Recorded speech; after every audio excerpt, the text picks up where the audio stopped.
boa noite.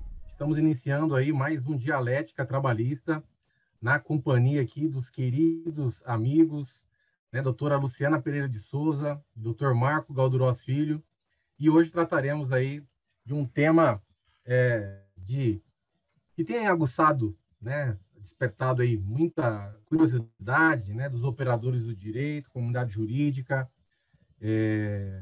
principalmente nessa cultura aí que temos agora a cultura digital.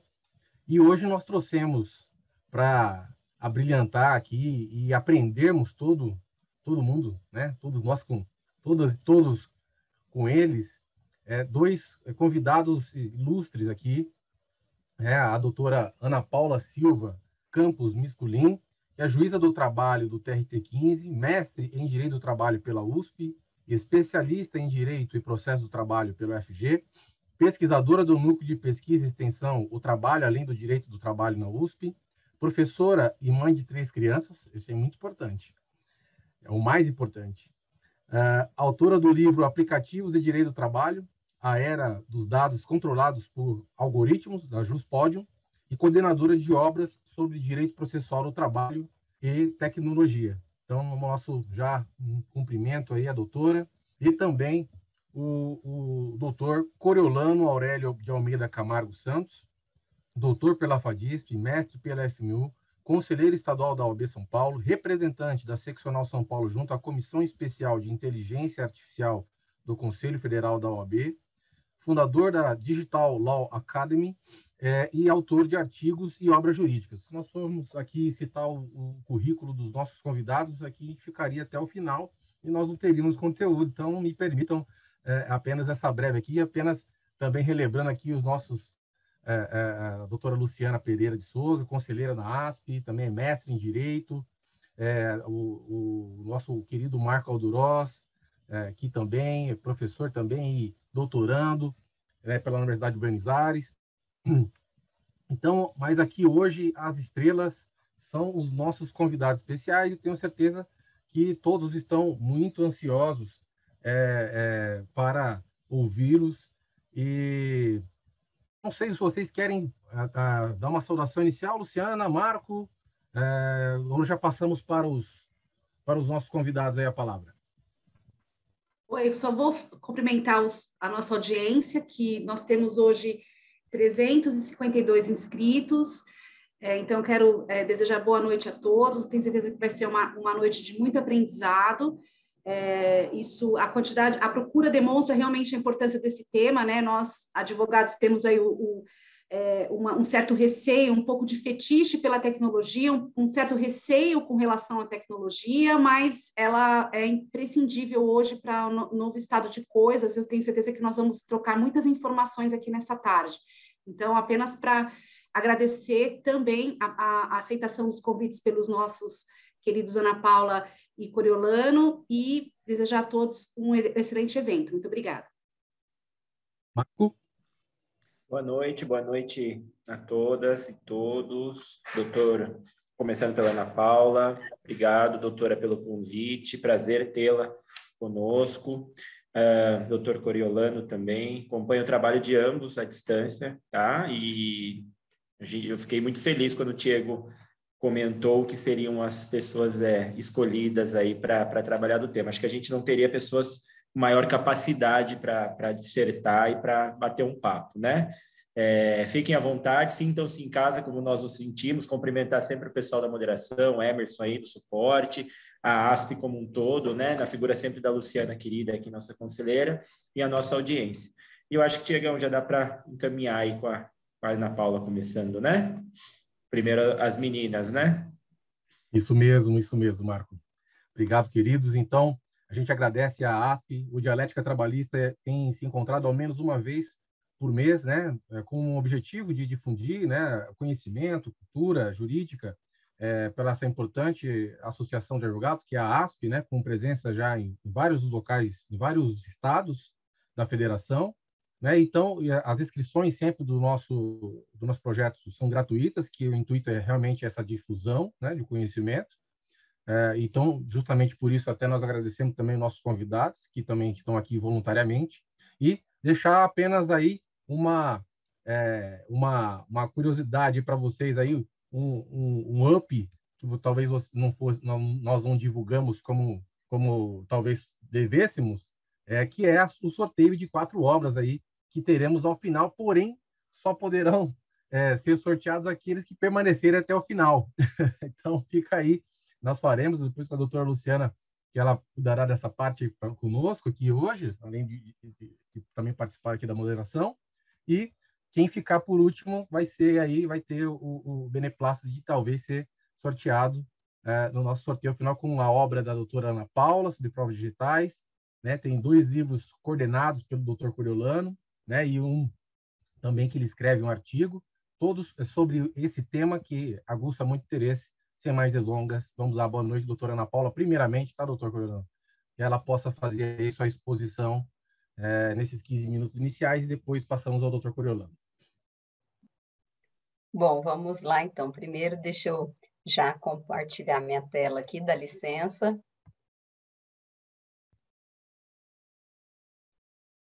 Senhores, por favor, puderem me dizer se está dando tudo certo, eu agradeço. Está compartilhando, doutores? Ok. Então, vamos lá, né? Bom, doutores, boa noite a todos, boa noite aos componentes da mesa, doutor Coriolano, doutora Luciana, doutor Tiago, doutor Marco. Para mim é uma imensa alegria estar aqui hoje com os senhores para falar desse tema tão instigante das provas digitais, porque, doutores, os senhores advogados que são os protagonistas dessa história. Quem vai dizer como nós vamos caminhar são os senhores, porque juiz tem que ser provocado.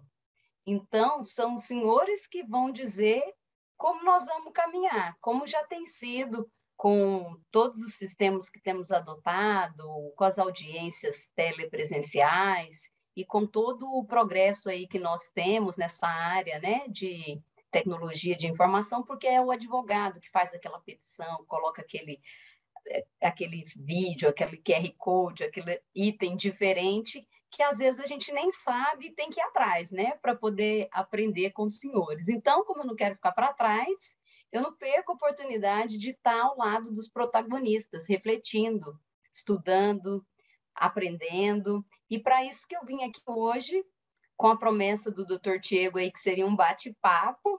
Então, eu até peço licença para os senhores, para ser bem informal, para a gente conversar, para que os senhores se sintam à vontade também. E a primeira coisa que eu queria ressaltar é que, claro, algumas pessoas têm habilidade com os computadores, agora com os smartphones, mas, em regra, nós não somos experts em informática. Então, tem 2 fatores aí. A gente acabou fugindo, né, indo para o direito exatamente para fugir das ciências exatas. E um outro ponto, além da gente não ser expert em informática, é a idade, porque salvo alguns aqui que são bem mais jovens, a maioria de nós não somos nativos digitais. Nós somos da geração X, do Baby Boomers, ou antes, lá da geração então chamada silenciosa. Então, essa transição não é fácil, não é verdade? Nós já vínhamos passando aí por um caminho de digitalização do Poder Judiciário, mas a pandemia intensificou esse processo. Nós partimos, então, do modelo do processo escrito para o processo digital de uma forma muito rápida. E não houve tempo hábil para a gente aprender. Alguns falam que é como se nós tivéssemos que aprender a pilotar o avião depois que ele já decolou. Então, temos vivido os dias tensos, porque nós nem nos recuperamos dos traumas causados pela pandemia, tantas perdas de amigos, de entes queridos, e todo dia, parênteses, que é aquela época que o advogado trabalhista nem podia dormir, que já tinha uma medida provisória nova, e aí agora todo dia é uma demanda, um novo desafio. Há pouco tempo estávamos lá na máquina de escrever, naquele celular que nós chamávamos de tijolão, as varas do trabalho era assim, com os processos de papel, e agora nós estamos na era do aplicativo, das reuniões online, do balcão virtual. Então, há pouco tempo aprendíamos lá o ASDFG, e agora os senhores já me veem com Visual Law, com QR Code, com código hash. O TRT da 10ª região soltou essa portaria logo no início da pandemia, dizendo que para juntar as mídias no processo, o advogado tinha que extrair um código hash. Então, doutores, eu tenho afirmado que nós tivemos azar, porque nossa passagem aqui na Terra foi exatamente nessa fase de transição. E diante de tantas mudanças, a gente não tem um segundo mais de paz. Ou, para os otimistas, quem sabe possamos entender que tivemos sorte, porque também seremos agentes de transformação desse futuro. E com essa mudança toda, até o pipoqueiro, né, já usa o QR Code para vender pipoca, camisetas com QR Code para encontrar alguém, que vai direto no perfil da pessoa, numa rede social, enfim. O fato é que essa pandemia, ela trouxe muitas mudanças porque a própria sociedade já vinha mudando, e o Poder Judiciário adotou várias medidas inovadoras para minimizar os impactos da pandemia, e aqui eu trago algumas ações do Programa Justiça 4.0, o Juízo 100% Digital, os Núcleos de Justiça 4.0, o Balcão Virtual, a plataforma digital do Poder Judiciário, que acabou de ser lançada, que promete aí integração com alguns órgãos, né, com o INSS e outros. O sistema Codex também, que é para padronizar e ler os textos das petições dos senhores para tentar alimentar aí e facilitar o uso da inteligência artificial. Então, doutores, vejam, por exemplo, que eu usava esse slide em palestras ano passado para mostrar que da população mundial, 59% são usuários da internet, 66% usam o aparelho celular. E hoje eu resolvi checar para ver como que estava esse índice, né, dessa pesquisa da We Are Social com a Hootsuite, é uma parceria, e aí eu vi que nós tivemos um aumento enorme em um ano. Então, agora, 62% da população mundial utiliza o smartphone, 58% acessa as mídias sociais, e eu tinha também aqui esse slide do ano passado, para os senhores terem uma noção que às vezes a gente nem se dá conta, né? Que aqui no Brasil está um pouquinho ruim a qualidade da imagem, mas o tempo gasto diariamente usando a internet é de 10 horas diárias. Então, a internet, principalmente depois do surgimento do smartphone, ela passou a ser onipresente e nós passamos a usá-la para as mais diversas finalidades, desde compras, estudo, diversão, até os nossos relacionamentos pessoais, comerciais, jogos, né? Agora as crianças estão com aquele joguinho e muitos adultos também, aquele Coin Master e outros, enfim. É nesse contexto de digitalização das nossas vidas que surgem as provas digitais. Porque, doutores, há uma imensidão de dados que são gerados quando nós acessamos a internet. E nós fazemos isso de maneira quase que automática, sem nos dar conta de que um dia esses dados podem ser utilizados a nosso favor ou não. Então, quando nós baixamos um aplicativo, nós não prestamos muita atenção nos termos de uso que as empresas exigem que a gente aceite para poder usar aquela funcionalidade. Então, o que nós fazemos? Clicamos no li e aceito. Então, muitas vezes nós nem percebemos ou às vezes nem compreendemos quais as autorizações que nós estamos concedendo, ou lá, como diz a LGPD, exatamente quais são os termos do consentimento que estamos fornecendo ali para a empresa. E elas guardam esses dados. Por exemplo, se os senhores analisarem aí as políticas de dados dos aplicativos, os senhores vão ver que o WhatsApp capta dados de localização, de conexão do dispositivo, a hora que entrou, a hora que saiu, de quais grupos que participa, quanto tempo que não acessa, com quem que conversou, se a conversa foi apagada. O Google também capta geolocalização, mesmo que você desabilite essa função no seu aparelho, Se acessar lá o Google Chrome, pega as páginas que você acessou, os termos de pesquisa que você utilizou, por isso que tem lá, subjúdice no STF, o tema 1148 do caso da vereadora Marielle Franco, porque estão tentando obter informações sobre quem buscou o nome dela naqueles dias ali próximos ao crime. O Waze também, localização fica sempre ativada, dependendo das configurações, ele vai te localizar, mesmo que você não esteja ali recebendo lembrete. Trouxe um exemplo aqui da assistente virtual Alexa. A notícia já está até um pouquinho antiga, né? Hoje em dia, se a gente passa uma semana, já está antiga a notícia, mas aqui, 2 anos, quase 3 anos atrás, que ela ajudou a desvendar um crime lá nos Estados Unidos, porque ela teria captado a voz das pessoas ali minutos antes do ocorrido. E se a gente for falar aí só da Google, por exemplo, eu acho que tem cerca de uns 60 aplicativos ou mais. Google Keeps, Google Lens, Assistant, Tasks. Agora, não sei se os senhores viram essa semana também um óculos que eles lançaram, que traduz de um idioma para outro, né? Basta colocar o óculos, dá para ver numa realidade aumentada. E já estão dizendo de utilizar esses óculos até para provas, até para ver locais de crime, enfim. Só que para utilizar esses aplicativos e para usufruir dessas comodidades, a gente concorda com os termos de uso. E aí é o que Shoshana Zuboff fala, da ditadura da falta de alternativas. E ainda que você esteja pensando que está livre disso, porque não usa redes sociais, mas nós usamos aplicativos de transporte, de entrega de comida, de banco, de mapas, de mensageria instantânea, aplicativo de hospedagem, de compras, e todos eles captam e armazenam informações ao nosso respeito o tempo todo. E isso tem repercussão no campo probatório, porque quase tudo que a gente faz fica registrado em vários dispositivos.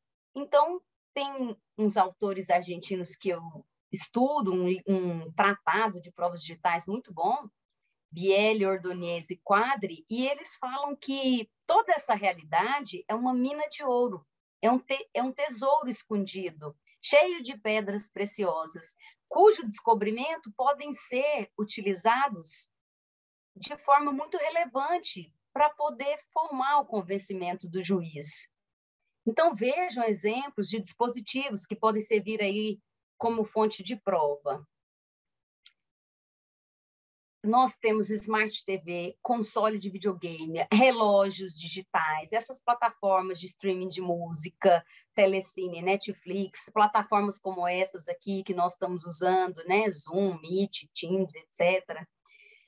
Câmeras de circuito de TV, scanner, vários e vários dispositivos. E adiante aí dessa mudança de hábitos na vida das pessoas que surgiram as provas digitais, que, como o próprio nome diz, são uma espécie de prova. Claro que elas vão ter características próprias que as distinguem das provas tradicionais, mas, na sua essência, elas se assemelham, porque vão apresentar os mesmos problemas. E aqui eu trago a doutrina do Eduardo Couture, que diz que os problemas relacionados à prova são de 5 ordens.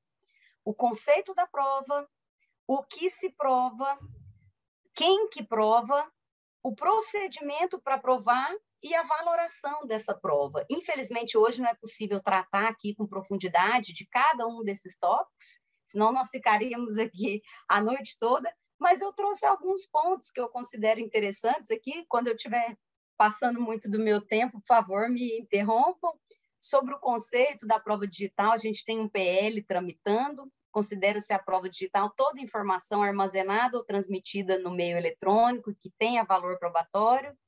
Na doutrina americana, anglo-saxônica, eles usam a expressão digital evidence, e aqui no Brasil tem um livro de Itamar e Tamer que conceitua a prova digital como um instrumento que serve para demonstrar a ocorrência ou não de um fato, tendo ele se passado no mundo digital ou fora do mundo digital, desde que eles sirvam para demonstrar um fato também fora do mundo digital.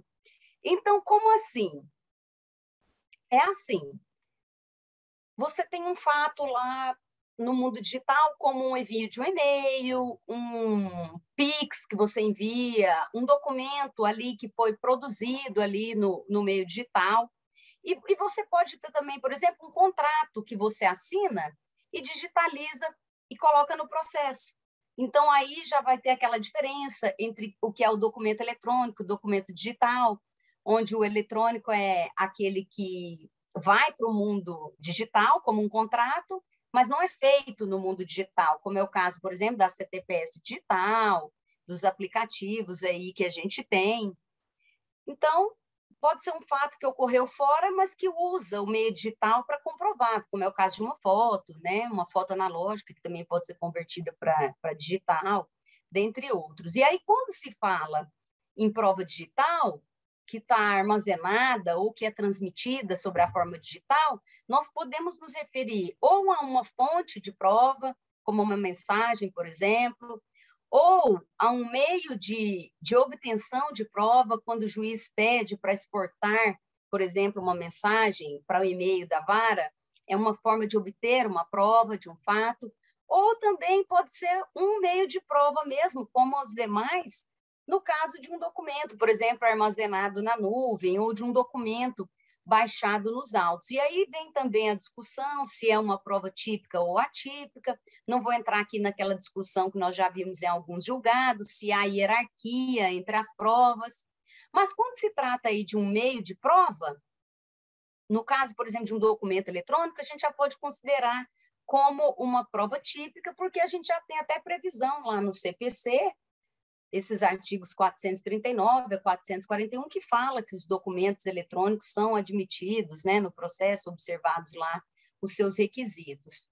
Então, ainda que a gente considerasse uma prova atípica, nós usamos o artigo 369 do CPC porque o nosso sistema adota o princípio da liberdade probatória. Então, as partes têm direito de usar quaisquer meios de prova, desde que eles sejam moralmente legítimos, para convencer o juiz e desde que ele atenda às balizas também constitucionais e infraconstitucionais. Então, as provas digitais, elas podem se referir tanto aos dispositivos em que estão armazenados os dados, computador, CD, DVD. Outro dia, um advogado falou, doutora, eu juntei um DVD na secretaria. Eu falei, juntou o quê, doutor? Ele falou, um DVD. Eu falei, doutor, DVD, ninguém usa mais isso, não.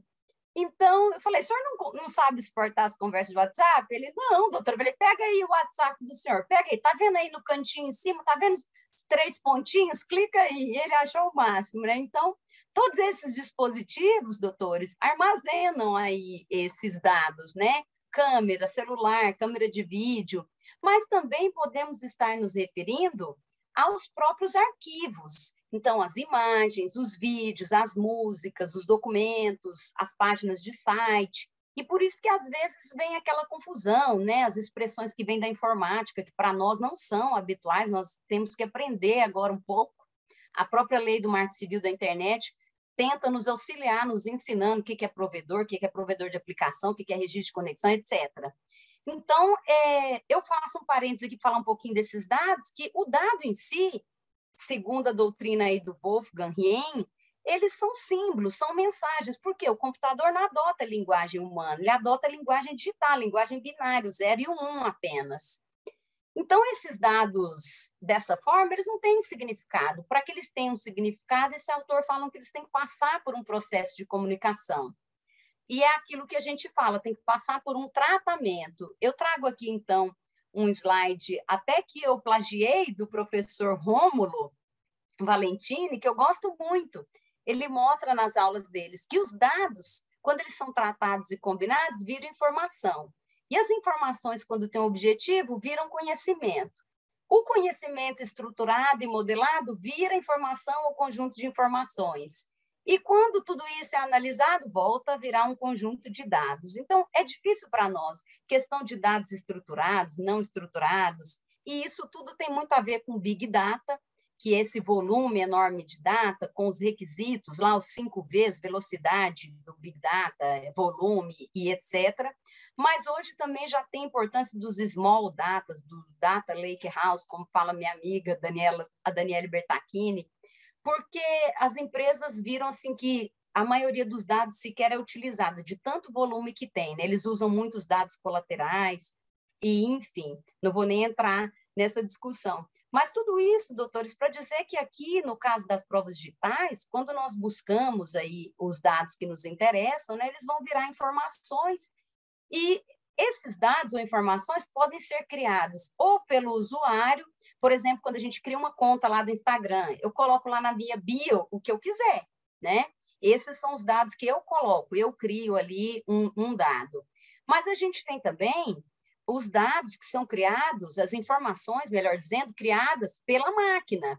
A máquina vai criar um log de computador, vai criar ali uma segurança, vai criar um log para o roteador, para o provedor, vai criar o histórico das mensagens. Então, é aqui que vem aquela diferença dos dados e metadados, que falando numa linguagem simples, o dado é aquilo ali que eu coloco ou que o próprio sistema gera, e o metadado é o dado sobre o dado. Então, o exemplo mais conhecido aí é o de uma foto, que a gente tem aplicativos como Pic2Mac, Foto Forensics e outros, que quando a gente usa, a gente consegue saber qual foi a câmera que tirou aquela foto, qual que é a resolução, se é um iPhone, se foi selfie, enfim, né, a latitude, a longitude, dependendo aí de como tiver configurado o programa. E aqui, então, nós já estamos falando do objeto da prova. Tem um conceito aqui de metadados que eu trouxe e também dos locais onde essa prova pode ser encontrada, né? Nos notebooks, nos servidores, nos dispositivos de rede, hub, switch, modems. Quando a gente coloca automação residencial na nossa casa, a lâmpada inteligente, a geladeira inteligente, os dispositivos de internet das coisas, lá do DVR, câmera de vigilância, tudo isso, gravador de voz, não vou ficar aqui falando, senão, né, eu vou tomar muito tempo, mas impressora, scanner, pendrive, secretária eletrônica, tudo isso vai ser fonte para os dados. Então, nós podemos buscar esses dados em fontes abertas e fontes fechadas. Quando a gente fala em fontes abertas, a gente fala de OSINT, que é a inteligência das buscas em fontes abertas, tem também a SOCMINT, que é a inteligência de busca só em redes sociais. E aqui eu faço um parêntese para falar para os senhores assim, que tem uma diferença entre o que são os dados evadidos, que são aqueles dados que nós colocamos nas redes sociais, nos sistemas, nos cadastros e etc., e os dados invadidos. Então, se os senhores lembrarem lá daquela lei da Carolina Dickmann, ela surgiu exatamente porque ela deixou um computador para reparar e eles entraram, né, no computador dela, roubaram as fotos e exigiram resgate, ela não quis pagar, né? E foi aí que surgiu essa lei. Então, esse é um ponto que às vezes aparece aí no processo, a discussão, se esses dados podem ser objeto de busca pelo juiz ou pelo próprio advogado, né? O advogado hoje está muito à frente, ele às vezes já vai atrás, já traz muita coisa para o processo. E aqui, já meio que acho, caminhando aqui para o final, doutores, a gente então, quando fala das fontes, voltando aqui um pouquinho, né? Tem as fontes abertas, que são aquelas de livre acesso, não tem obstáculo nenhum, elas estão lá na internet, para quem quiser ver, para quem tiver a paciência de buscar, para quem souber usar ferramentas, porque a gente tem ferramentas, Sport Comments, que exporta os comentários da sua foto, tem ferramentas lá para detectar o ID da sua página e comparar quais são os amigos em comuns que o seu ID tem com o ID X, por exemplo. Então, isso tudo está nas fontes abertas. Agora, as fontes fechadas são aquelas em que os dados são protegidos ou são negados. Então, protegidos são quando a gente precisa de uma senha, né, para poder ingressar, como é o caso do CAGED, Serasa, Infoseg, Bacen Jude, né, Serasa Jude. E também tem os dados, na verdade, os dados negados, que são aqueles que estão relacionados aí a quebra do sigilo bancário, e aí não basta ter uma senha, né? Precisa de uma autorização judicial. E outra informação também importante, quando a gente fala aí da prova digital, quando a gente observa o conceito, os dados armazenados ou transmitidos, é um outro ponto também que costuma ser discutido aí nos processos. Quando eu falo que uma informação está armazenada no dispositivo, eu estou falando de dados estáticos, de dados estanques. Agora, se eu estou falando de dados que estão sendo transmitidos naquele momento, aí eu estou falando de dados em trânsito. E por que que isso é importante? Porque quando eu falo aí de dado estático, é onde eu posso buscar as provas. Eu vou ter a obtenção desses dados para o meu processo. Agora, quando eu falo de dados em trânsito, aí eu estou falando de interceptação. Então, tem a diferença aí da interceptação, que são duas pessoas ali conversando, um terceiro vai interceptar, diferente da gravação clandestina, que é quando um dos próprios interlocutores grava, o TST já falou que nesse caso essa prova é lista. Mas, enfim, esse é um ponto importante aí, porque nós temos lá a proteção constitucional, as balizas constitucionais, trouxe aqui a inviolabilidade do sigilo das comunicações de dado, a questão aí do sigilo telemático, embora aqui, no meu entendimento, o que é protegido não é o sigilo do dado, mas é o sigilo da comunicação do dado, e isso também, né, tem uma diferença. E quando a gente fala aí da obtenção de provas, a gente tem vários meios de obtenção de prova. Estudando, eu até achei um provimento da OAB que eu achei muito interessante, mas é para fins criminais, que se chama investigação defensiva. Achei muito interessante do advogado ter a iniciativa de buscar as provas. Enfim, não vou entrar, que nem é minha praia, aí, né, o direito processual penal, mas achei interessante. Então, a interceptação é um meio aí de obtenção, como outros, que o advogado vai, né, buscar, guardar um registro de conexão, como está lá no Marco Civil da Internet, busca e apreensão dos dados informáticos, mas a maioria deles são voltados para o processo penal. Porém, doutores, pensem assim, no caso do processo do trabalho, em que se discutem verbas alimentares, em que há situações em que há uma grande dificuldade para produzir a prova, outras vezes o empregador que vai ter, né, mais condições de produzir essa prova, não seria de grande valia que esse advogado fosse lá, fizesse um pedido de uma produção antecipada de provas para resguardar esses registros? Como a gente sabe que, por exemplo, a pessoa pode tirar uma página de um site ou alguma postagem, embora a gente tenha como buscar, mas, de repente, você precisa daquilo exatamente que está ali, então, pedir para guardar aqueles dados. Todas essas são medidas aí que os senhores, né, vão fazer e que vão ser importantes aí para o resultado do processo. Então, isso, doutores, porque embora lá o Marco Civil da Internet fale da guarda aí dos dados, né, por um determinado período, as empresas guardam esses dados. Então, tudo isso para falar assim do protagonismo que o advogado tem quando ele vai ajuizar uma demanda ou quando ele vai fazer uma defesa. É importante conversar certinho com o seu cliente para saber formular esse pedido. Para quem que eu peço? O que que eu peço? Como que eu solicito isso? Então, essa é uma nova realidade. Muitas vezes, doutores, eu abro uma defesa e falo, isso aqui vai ter impugnação. Não, não tem.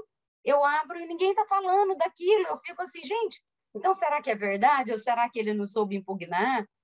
Então, tem muita coisa aí para a gente discutir. Como eu acho que meu tempo já acabou, eu não vou me arrastar, doutores, aqui, não vou prosseguir, depois a gente pode voltar. O que eu vou dizer só para encerrar é assim, o fato é que, aqui nas próximas páginas, deixa eu até ver que eu tinha trazido assim, algumas peculiaridades das provas digitais, saber um e-mail, saber o que é o e-mail do aparelho, é como se fosse o chassi de um carro, né? Coloquei aí, para quem tiver a curiosidade, colocar asterisco, jogo da velha, 06 asterisco, o senhor vai ver na hora aí qual que é o e-mail do seu aparelho, ele também fica nesse código atrás, o que é o modem, o MAC, então, para que a gente não fique perdido com tanta novidade. Aqui também, rapidamente, a possibilidade de fazer um print de tela falso. Tem aplicativos aqui, ó, que a gente vai lá, faz o download de uma imagem da pessoa, coloca ali, não trouxe a outra página, e gera, dá para ver até aquele sinalzinho, se foi ou não, se foi lido ou não a mensagem. Enfim, doutores, o fato é que com a pandemia nós tivemos que prestar mais atenção nesse universo. Ninguém aqui sabia mexer, ou poucos, né, sabia mexer em Zoom, usar sala simultânea, fazer live com mais de 2 pessoas. Até hoje eu não sei muito bem mexer lá no Instagram para aquela coisa de fazer lembrete. Então, nós estamos aprendendo, doutores, e é normal e vai acontecer de todos lançarem mão desses novos recursos para fazer as provas no seu processo. E o que a gente tem que levar em conta é que, assim, Claro que é uma novidade, claro que abre um leque de possibilidades, mas é também uma questão de muita responsabilidade. E nem sempre a prova digital vai ser solução para tudo, né? Nós temos que analisar aí o conjunto probatório, porém há casos em que ela vai ser mais confiável, né? Então, eu espero que os senhores provoquem bastante os juízes para que a gente possa aprender com os senhores. Eu espero continuar aprendendo muito com os senhores. E como eu já passei aqui do meu tempo, peço licença para fazer aqui a propaganda do livro, podemos voltar aqui depois. E, no final, também trago aqui para os senhores um curso que a gente vai fazer em breve. Muito obrigada e desculpe aí ter passado do tempo. Imagina, nós agradecemos a sua brilhante exposição, doutora. Pedimos desculpas, gostaríamos de ouvi-la mais tempo.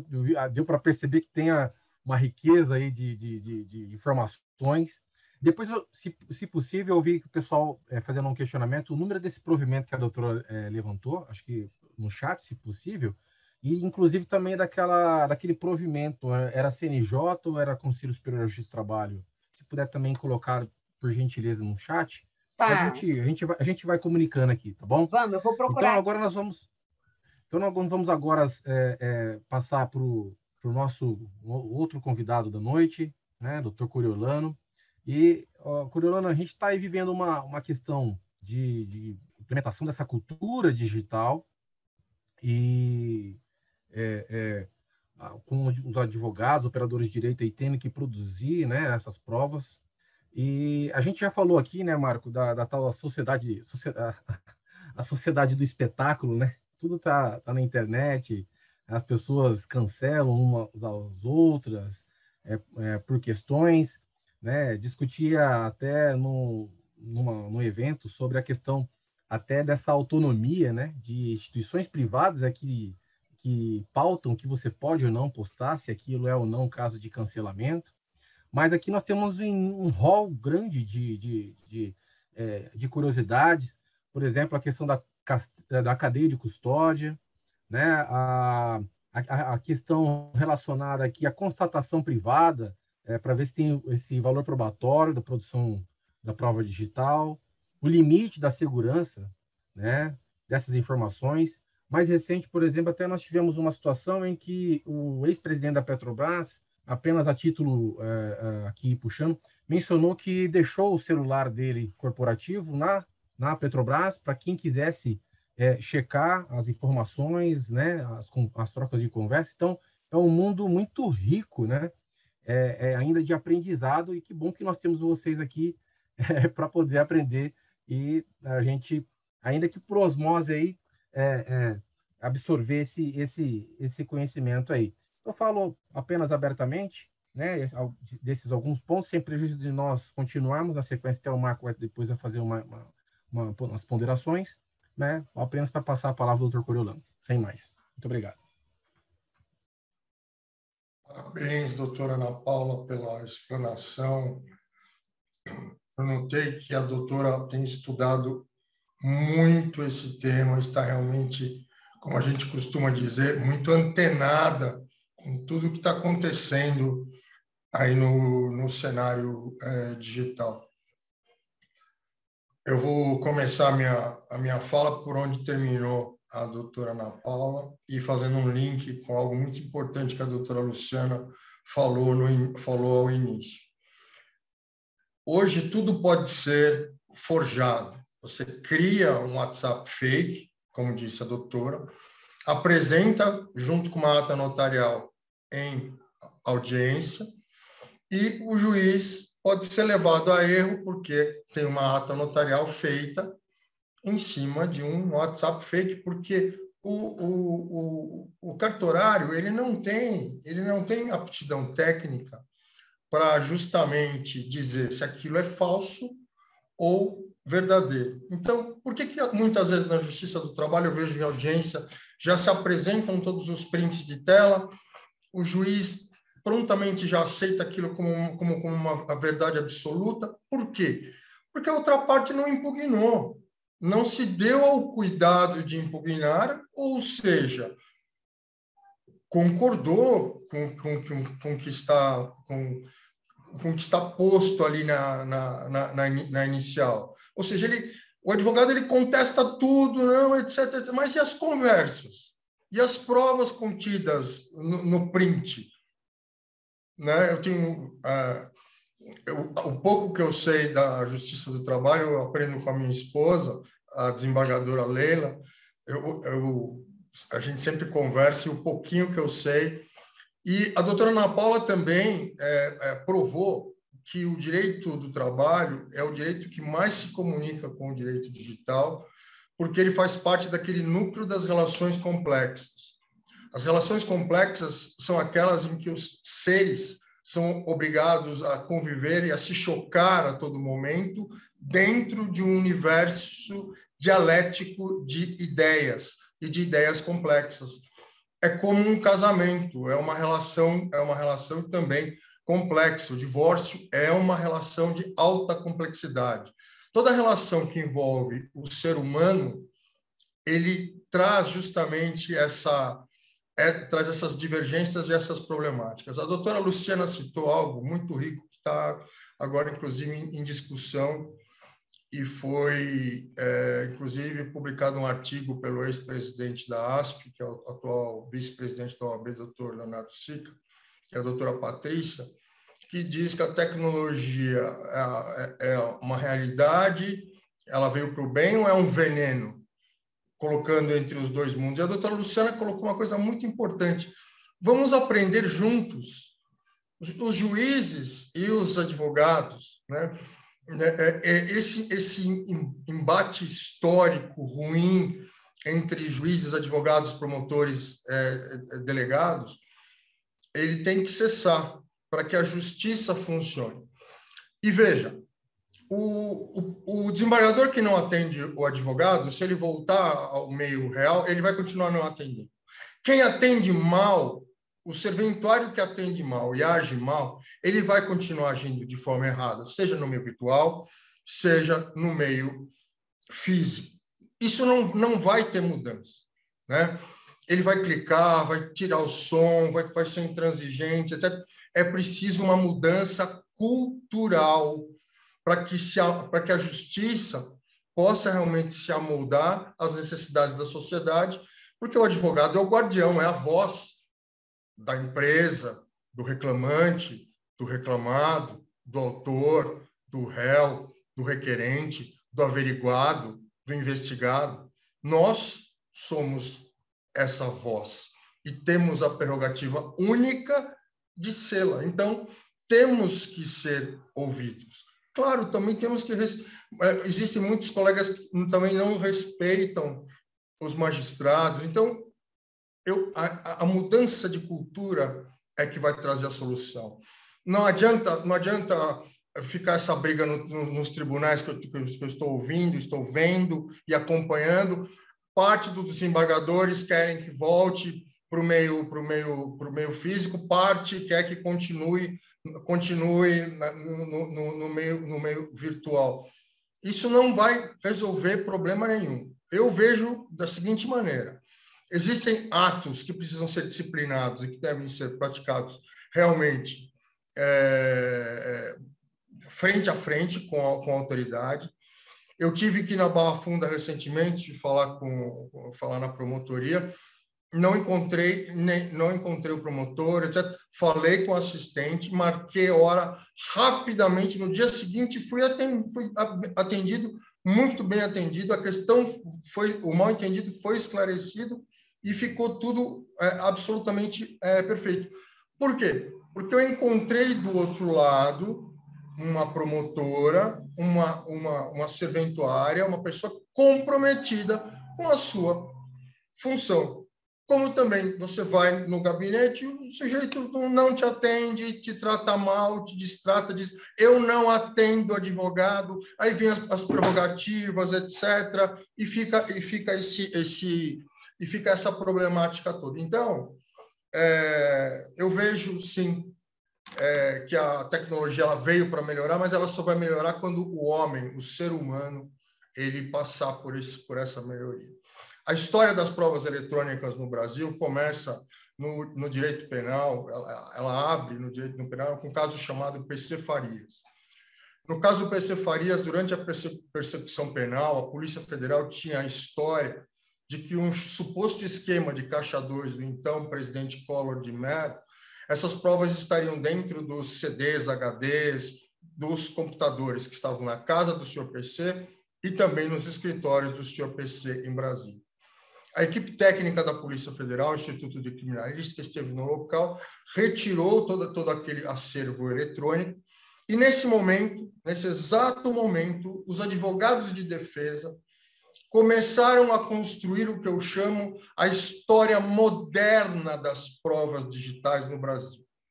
Há um momento no Brasil antes do caso PC Farias e um momento pós-caso PC Farias. Os advogados de defesa perguntaram para a Polícia Federal o que qualquer advogado deve perguntar no ambiente de cadeia de custódia. Polícia Federal, onde essas provas estão armazenadas? Quem tem acesso a essas provas?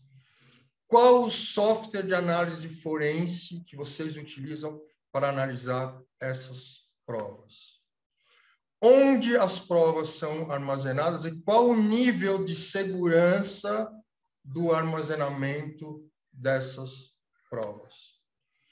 Polícia Federal, com base no princípio do contraditório e da ampla defesa, você poderia me explicar detalhadamente como a prova de digital foi produzida para que eu possa ter o direito à impugnação? Se eu não sei como essa prova foi produzida, eu não tenho o direito de impugná-la, porque ela é uma prova de ordem complexa. Como a doutora falou, hoje já não é mais, né? É uma prova comum, a prova digital, né? Comum porque não que ela não seja complexa em si, ela é comum porque ela faz parte do cotidiano da advocacia e do judiciário, concordo? É exatamente isso. O que a Polícia Federal respondeu? Nós não temos um manual de procedimentos técnicos ou de instruções para coleta, análise, detalhamento, armazenamento e disponibilização dessa prova em juízo. Então, o Supremo Tribunal Federal disse que essa prova é nula. E diversas operações da Polícia Federal não tiveram sucesso, inclusive a Lava Jato, por não utilização desta metodologia. A Polícia Federal construiu, juntamente com o então diretor Paulo Lacerda, em 2003, o diretor técnico-científico Geraldo Bertolo e o professor doutor Paulo Quintiliano, perito-chefe da Polícia Federal, construíram um manual de procedimentos técnicos para essa finalidade, para coleta, análise, preservação e disponibilização das provas digitais em juízo. Após a conclusão desse trabalho, esse manual passou a ser utilizado a partir de 2006, quando ele de fato passou a ser utilizado no Brasil, nas operações da Polícia Federal.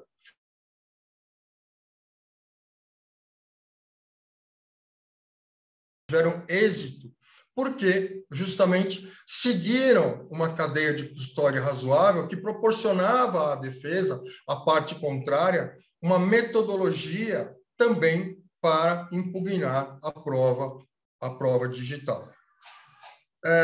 Ou seja, a cadeia de custódia ela deve ser preservada. O advogado deve demonstrar, olha, a prova foi armazenada aqui no pendrive, a prova deve vir certificada por um perito, o perito justamente, se a outra parte impugnar a ata notarial, diz, olha, tudo que está aqui é falso, vamos submeter a perícia, vamos submeter a perícia, né?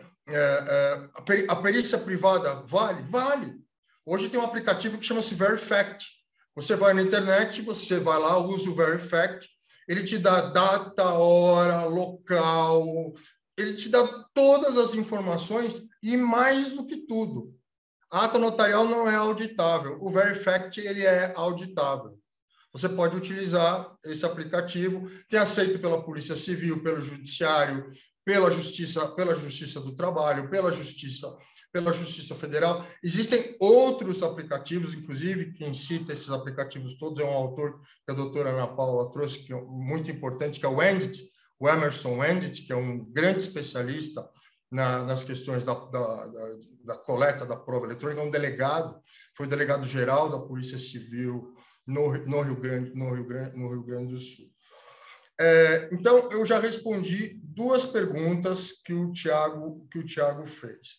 Então, a ata notarial privada ela é válida. A empresa, muitas vezes, ela está vendo a pornografia acontecendo ali naquela hora. Chama-se 2 pessoas de outro setor, faz um auto de constatação. Um auto de constatação assinado por 2 funcionários, dizendo, olha, o funcionário, no momento em que ele deveria estar trabalhando, ele estava estava fazendo outras coisas que não têm ligação com o trabalho e ainda incitando um mau comportamento, né? Um mau comportamento dentro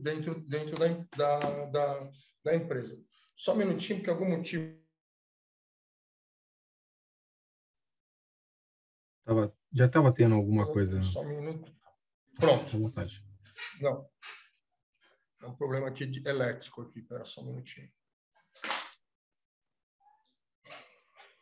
É só paciência um pouquinho aos nossos espectadores. O doutor só está resolvendo um problema técnico. Provas digitais, mundo aí totalmente digital. Justiça digital, né, Marcão? Essa é a realidade. Bom, aí a doutora Ana Paula, enquanto isso, pode contar alguns causos de audiência aí com essas coisas digitais. Ou alguma vez que ela estava na audiência, entrou algum filho dela. A gente pensa, né, que a tomada está funcionando, a tomada não está funcionando. Não tá funcionando. Bom, outra pergunta que foi feita pelo Tcheco. Ata notarial, a diferença entre a autoria do vídeo numa produção de prova e a autenticidade. Hoje em dia, você pode fazer um vídeo fake, né, de uma pessoa com muita facilidade. Tem até um nome específico, a doutora Ana Paula deve saber melhor do que eu, tem um nome específico, esse método fake. Ou seja, é um vídeo que também precisa ser auditado, porque ele é um vídeo falso, muitas vezes, né? Nos casos de violência contra a mulher, é preciso muito cuidado com a coleta das provas, porque muitas vezes a prova ela foi forjada para prejudicar determinada pessoa, e isso acaba com a vida da pessoa eternamente. Então, muitos delegados já não têm decretado medida protetiva, etc., até que... mas a senhora vai deixar o celular? Não vou deixar o celular. Por que a senhora não vai deixar o celular? Não vou deixar o celular. Fica difícil, né? Estou me desviando. Redes sociais, audiência trabalhista. Estou lá na audiência trabalhista com o cliente, né? Estou assessorando lá na parte técnica, porque eu não faço... Eu não milito na Justiça do Trabalho, tenho até vontade de começar a aprender a fazer audiência trabalhista, que é um negócio, né, eu vejo as pessoas fazendo, é super interessante, e dizem que a gente pode ter várias profissões, né, ao longo da vida, né? Quem sabe eu posso me tornar ainda um dia um especialista em direito do trabalho e vir a fazer audiências, né? Eu acho extremamente dinâmico. E eu estava lá justamente apenas para falar uma questão com a juíza da qualidade de especialista. A empresa dizia que o funcionário estava usando de forma ruim as redes sociais, que ele não postava quando devia postar, postava bobagem, etc. Eu falei, excelência, a empresa deu treinamento para esse funcionário? A empresa respondeu, não. A empresa certificou esse funcionário para que ele pudesse ter aptidão para exercer com a mínima maestria aquilo que é esperado? Não. Como que eu posso exigir algo de uma pessoa se essa pessoa não é capacitada? E muitas vezes a empresa diz, eu falo assim, cadê o certificado? Cadê o certificado da empresa? Cadê a norma interna da empresa que diz que o funcionário deve agir dessa forma. Cadê o contrato de trabalho do funcionário? Então, muitas vezes, eu vejo que se exige além, né? Muitas vezes se contrata lá o estagiário, ele é um dinossauro, né? Como eu, porque agora as empresas têm que contratar dinossauros, né? Quando o Diego for presidente da Petrobras, eu vou lá ser estagiário dele, né? Estagiário dinossauro. Tem um filme muito interessante com o Robert De Niro, chama-se O Estagiário. Assistam, porque vale muito a pena. Né? Você vai ver que o velhinho lá ensina muitas coisas interessantes para a gente. E o nosso celular é um mundo de informações. Né? Tem uma pesquisa nos Estados Unidos que diz que o sujeito prefere levar um tapa na cara do que ter o celular furtado ou roubado, porque aqui estão todas as nossas evidências.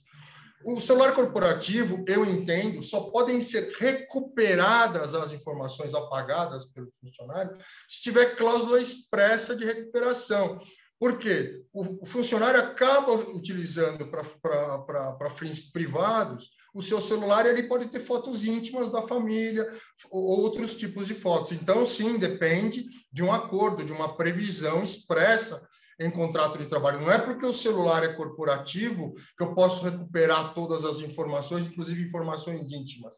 E se for fazer a recuperação, eu entendo que o juiz tem que determinar que o perito preserve as provas, preserve aquele acervo íntimo e valorativo daquela mulher, daquele homem, que não tem relação com o processo, muitas vezes, né? E namoro entre casados, né? Quando a relação envolve, dentro da empresa, pessoas que namoram utilizando a intranet da empresa, porque tem medo de usar o próprio celular. Isso é muito comum. A doutora Ana Paula deve viver isso muito, porque eu vejo muito isso. Eu tenho que dar muitos pareceres para colegas acerca de questões complexas como essa, e até orientar bancas jurídicas como proceder em determinados casos. Né? Quer dizer, eu sou um advogado trabalhista indireto que só ajudo somente nas questões digitais, os escritórios e empresas. Não milito, mas confesso aqui, sou réu, confesso, tenho muita vontade de aprender a fazer audiência trabalhista e militar. Quem sabe, né? Eu ainda me torno um advogado trabalhista. Senhores, eu acho que falei bastante, né? Trouxe algumas informações para vocês, né? E devolvo a palavra ao Diego. Muito obrigado. Desculpa se falei demais, que eu me empolgo. Imagina, imagina. Estávamos aqui atentos, ouvindo todas as informações, e aí a doutora Ana Paula não quis ali, porque ela tenho certeza que ela ficou querendo interagir. Vamos interagir aí, porque tem bastante coisa que foram faladas que se conectam, né?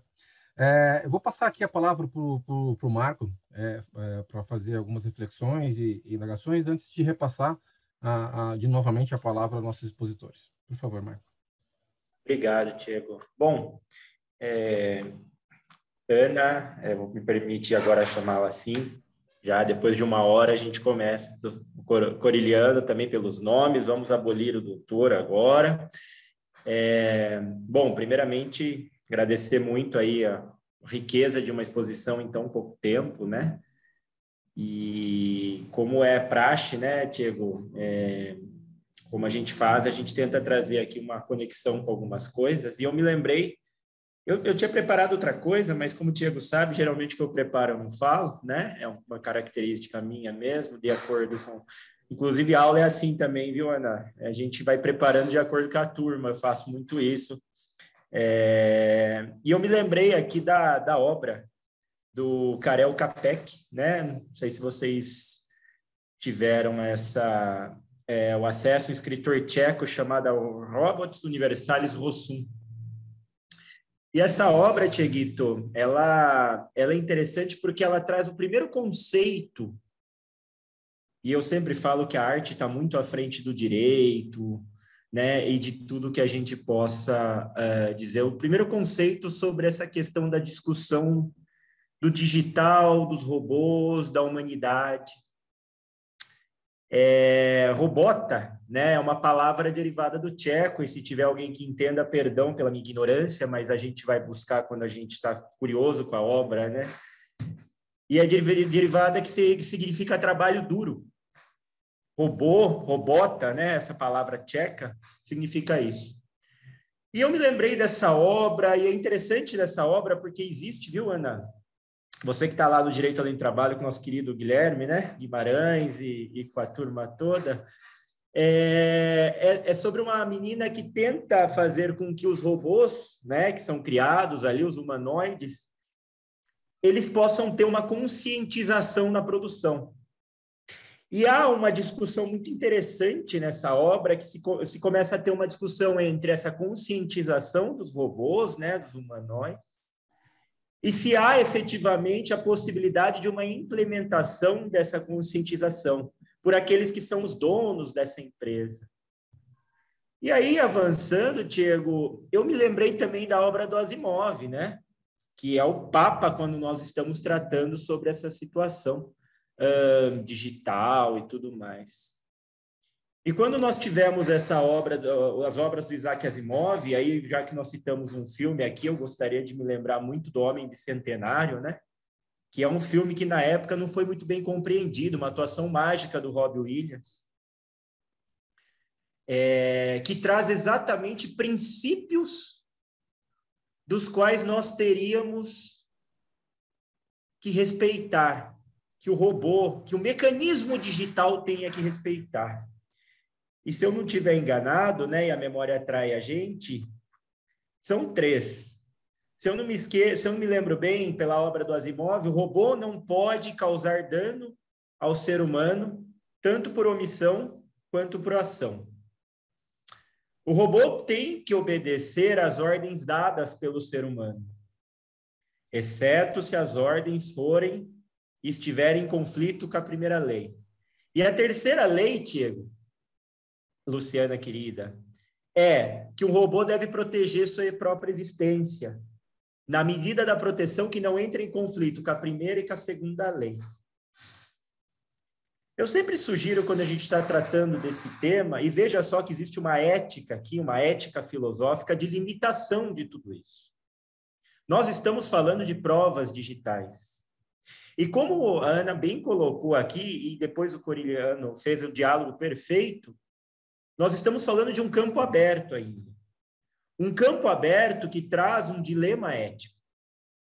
Qual é a extensão da utilização das provas digitais? Qual é a veracidade dessas provas digitais? Qual é o aproveitamento que a gente pode fazer e como nós podemos fazer?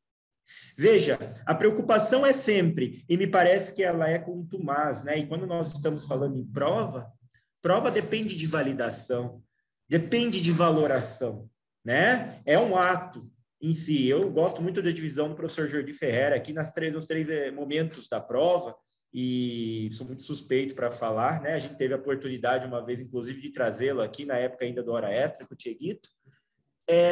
E nós podemos entender aqui que, pelo que eu entendi, pela explanação de vocês, veja só, nós estamos falando hoje, então, de uma reconfiguração até da teoria da prova. Por quê? Porque quando nós temos o ônus, né, e nós estamos trabalhando, pela teoria clássica do fato constitutivo, extintivo, modificativo e impeditivo, e nós podemos trazer aqui a dinâmica de distribuição também, e a Janete fala do filme O Robô, e o filme O Robô, do Asimov, é o terceiro filme, a obra inacabada dele, tá? Que foi complementada depois, após o falecimento dele. Se nós estamos falando de uma prova que depende diretamente do elemento de validação, nós estamos, Ana, Coriolano, diante de uma reconfiguração, então, de toda a teoria probatória. Nós estamos falando de um momento dúplice da produção e validação dela de imediato, porque veja só, se nós trouxermos por todo o entendimento da teoria probatória que nós temos desde lá de trás, com Carnelucci, com Kelsey, depois evoluindo para uma questão aí da sistemática, né, da persuasão racional, a validação se faz no momento da apreciação. Nós estamos falando de validação da prova no momento da elaboração, diante dos mecanismos digitais e diante desse conflito ético todo num campo aberto novo que nós temos? Seria interessante nós trazermos essa principiologia toda dessa obra ficcional, e a ficção é maravilhosa nesse aspecto, ela é genial, ela traz um campo à frente, a ficção serve para isso. Nós estamos falando disso agora, nós estamos falando então de uma reconfiguração da teoria probatória no momento que a gente tem essa sistemática. Eu queria plantear isso aqui, trazer esse planteamento mesmo, porque fiquei curioso depois que eu escutei, porque parece-me que nós estamos diante de uma quebra total de paradigma da sistemática probatória. É uma reflexão aí para os debatedores e para a gente aprender agora, tá? E o que vocês responderem, eu acho que está certo, porque eu não tenho uma resposta e eu acredito que vocês têm muito mais conhecimento que eu. Por favor, fiquem à vontade. Bom, eu vou tomar a frente aqui, depois o doutor Coriolano me corrija se eu estiver errado, se ele tiver uma outra visão. Eu não sei, assim, eu ainda estou no início desse meu estudo, digo assim, adoro esses temas, né? Mas estou até cheia de livros aqui para estudar de provas e estou um ano e meio, mais ou menos, me dedicando a isso, né? E essas reflexões são muito profundas, até porque eu sou uma juíza bem pragmática e meu negócio é aquele juiz peão que resolve o processo. Então, assim, vou responder aqui na minha simplicidade. Eu gosto muito lá do Cândido Dinamarca, quando ele fala que a prova tem dois momentos: o da requisição, admissão e realização, que é esse primeiro momento, e o segundo momento, que é o da valoração, que cabe ali ao juiz. Então, eu não sei se nós estamos diante de um novo cenário, de um novo paradigma. Por quê? Está lá escrito, né, em algum lugar lá no CPC, que a gente só vai precisar fazer prova de fatos controvertidos. Então, aquilo que o doutor Coriolano falou no início, para mim, responde essa pergunta. Por quê? O advogado é o primeiro juiz da causa. Então, o que acontece é que ele agora, principalmente na Justiça do Trabalho, a gente tinha um impulso muito... Era muito mais tranquilo advogar, tinha muito menos matérias, a competência era muito menor. E agora é impossível. E cada dia está ficando mais difícil. Então, assim, o primeiro ponto é o advogado observar bem as provas produzidas e entrevistar seu cliente. Porque aqui não é igual uma perícia, uma prova de insalubridade, que você não sabe se vai dar um laudo positivo ou negativo. Você vai pedir e alguém vai esclarecer. Agora aqui o seu cliente vai falar. Como eu vi alguém aqui no chat que colocou, como é que eu provo que um vídeo é falso? Primeira coisa, o seu cliente reconhece, é que nem assinatura em contrato, né? Essa assinatura não é minha. Então, vai fazer uma perícia.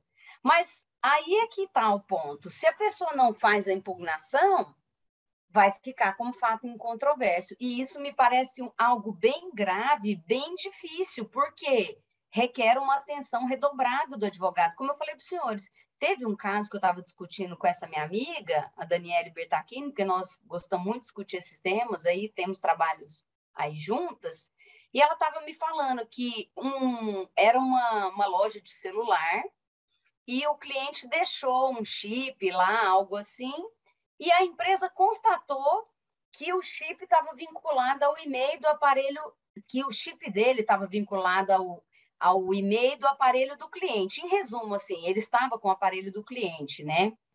E aí, eu não sei se é porque era verdade ou não, mas a gente ficou naquela expectativa, assim, deles impugnarem. Peraí, como que ele, qual foi a plataforma que ele usou para fazer essa constatação? Aí preenche aquilo que o doutor Coriolano falou, tem autorização para isso, foi de uma forma lícita, como é que ele fez isso? E eles não falaram nada. Então, assim, eu considero que a gente ainda está com a nossa teoria, mesmo com as peculiaridades da prova digital. Não sei a opinião aí do doutor Coriolano. Doutora Luciana, eu concordo plenamente. O juiz não tem tempo a perder. Se o advogado não soube impugnar de forma coerente a prova, e o juiz, de pronto, tem que aceitar aqueles fatos como incontroversos, né? E, muitas vezes, são apresentados prints de tela que o próprio juiz, numa primeira olhada, ele já percebe que aquilo tudo está borrado, que, na verdade, é um desenho de WhatsApp, não é nem um WhatsApp, né? A parte desenhou, né? Nesses casos extremos, eu me permito, de ofício, eu acho que o juiz pode justamente verificar que não se trata de um print, mas se trata de um esqueleto, né? Muitas vezes. Mas isso é critério de cada juiz. Eu costumo sempre dizer, a prova é do juiz. Se ele quiser valorar a prova da testemunha mais do que a prova documental, é prerrogativa do juiz. Nós podemos ficar inventando história. E tem o advogado que recorra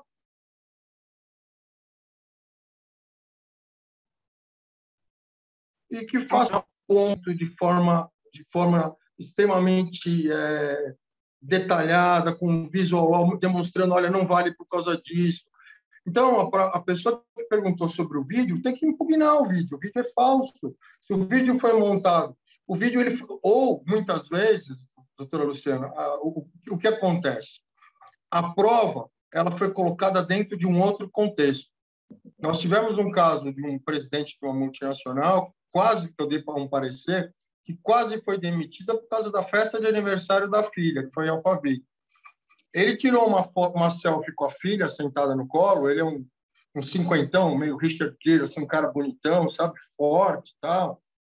E ele com a filha toda bonita, ele tirou uma foto, vem cá, minha lindona, não sei o que, fez uma declaração.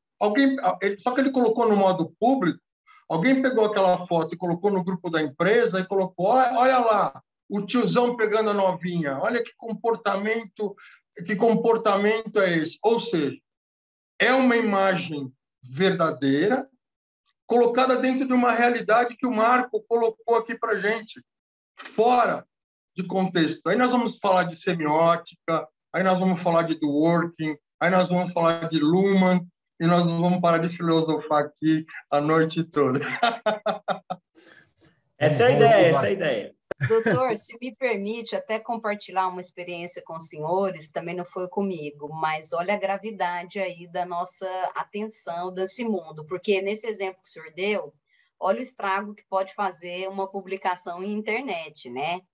O negócio, é por isso que a prova parece uma pólvora, assim, né? Não só a prova, todos os dados aí digitais. Mas houve um caso em que se solicitou que juntassem algum documento, não lembro se era acho que era geolocalização de dashboard da Google. Só ir lá no seu aplicativo, no seu Google Maps, vai lá na sua linha do tempo, vai achar lá seus dados.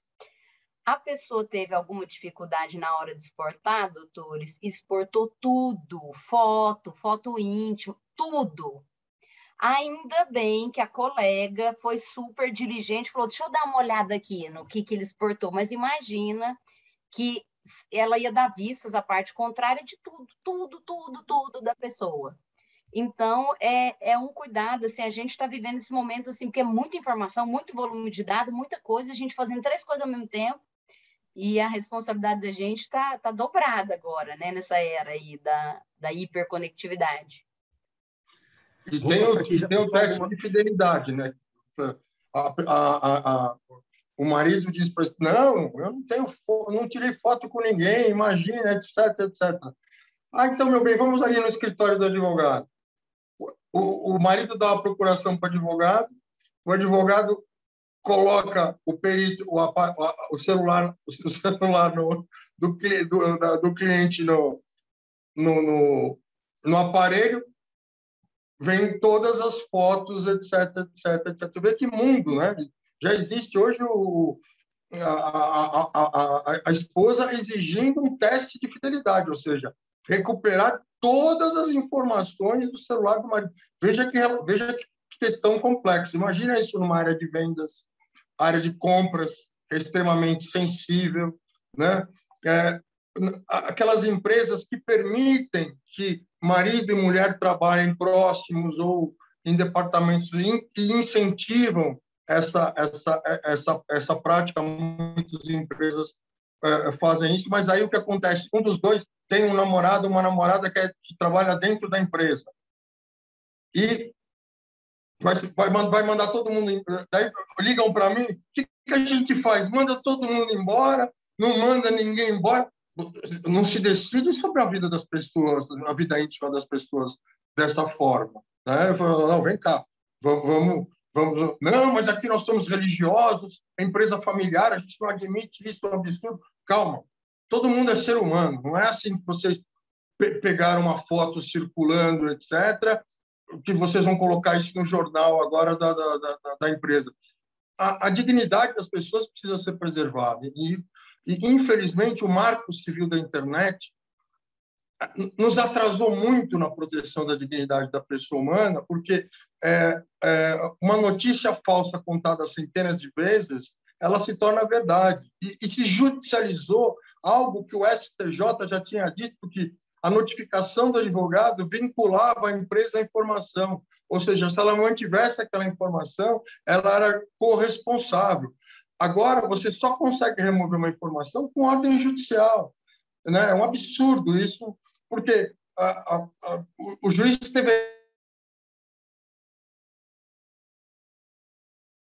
a imagem, teve a honra violada, teve a imagem divulgada. Nos Estados Unidos, o senhor quer que eu remova? O senhor é advogado no Brasil? O senhor é advogado no Brasil. A pessoa retira, remove, porque tem acordos com o Google, tem acordos com a polícia, faz parte da rede 24.7 da Interpol, que o Brasil faz parte, pouca gente conhece. Ou seja, é muito mais fácil você tirar uma imagem maliciosa que está fora do Brasil, através da Interpol brasileira, do que uma imagem que está aqui, num site desses de notícias bombásticas, porque o sujeito não tira a informação de jeito nenhum. E lá nos Estados Unidos você consegue, com uma rápida cooperação, né, da polícia brasileira com a polícia norte-americana, com a polícia francesa, com a polícia italiana, você consegue a remoção de um conteúdo ilícito, né, na internet.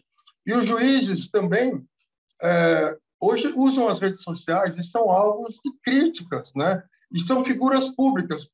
Teve um caso agora que se determinou que as imagens que foram vazadas não vou entrar no mérito da decisão, mas o que foi interessante é que o juiz disse que a juíza, por se tratar de figura pública, ainda que potencialmente ela estivesse errada, não se poderia colocar, o advogado não poderia colocar as imagens, não poderia expor ela dentro daquela maneira, ou seja, foi de certa forma para o magistrado colocado fora de contexto aquela imagem. Aquela imagem serviria dentro de um processo de responsabilidade civil, responsabilidade criminal, injúria, calúnia, difamação, etc. Mas não para se dar publicidade. Foi o que entendeu o magistrado que mandou remover as informações, e foi até alvo de críticas, né, pela OAB. Eu não tenho opinião ainda sobre essa questão, até porque eu não vi os autos. Eu gosto de ver o processo para dar uma opinião melhor balizada. Pessoal, deixa eu fazer uma pergunta para vocês aqui. Eu estou vendo que a angústia dos advogados, até a doutora Ana, ela surge um pouco pela nossa ausência de familiaridade com essas ferramentas todas que vocês citaram. Eu sei que é impossível aqui relacionar todas elas, mas existem várias ferramentas que os doutores mencionaram. Por exemplo, o doutor Coriolano informou que existe um aplicativo que ele é até mais eficaz do que a ata notarial, porque ele certifica exatamente ali o conteúdo. A doutora também fez menção de alguns outros aplicativos que podem ser usados, por exemplo, eu já até ouvi, a doutora Edotilde também fala muito sobre provas digitais, falar de algumas ferramentas que facilitam, por exemplo, a migração do conteúdo inteiro das conversas de WhatsApp, inserindo vídeo, áudio, e aí é possível, a partir dessa transferência feita nesse aplicativo, verificar se houve exclusão de parte do conteúdo ou se ele está em sua integralidade. Então, o que eu percebo é uma angústia de nós advogados para se familiarizar com esses dispositivos, com essas ferramentas todas.